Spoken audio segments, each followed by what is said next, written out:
सत्यानन्दचिदात्मने सर्वान्तरात्मने श्रीमद् वेङ्कटेशाय मङ्गलम्।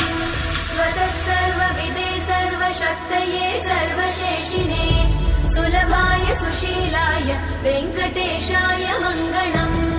परस्मै ब्रह्मणे पूर्णकामाय परमात्मने प्रयुञ्जे परतत्त्वाय वेङ्कटेशाय मङ्गलम्। आकालतत्त्वमशान्तमात्मनामनुपश्यताम् अतृप्त्यमृतरूपाय वेङ्कटेशाय मङ्गलम्।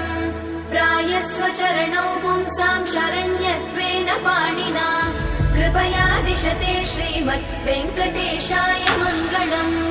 दयामृततरङ्गिण्यास्तरङ्गैरिव शीतलै अपाङ्गैः सिञ्चते विश्वम् वेङ्कटेशाय मङ्गलम्।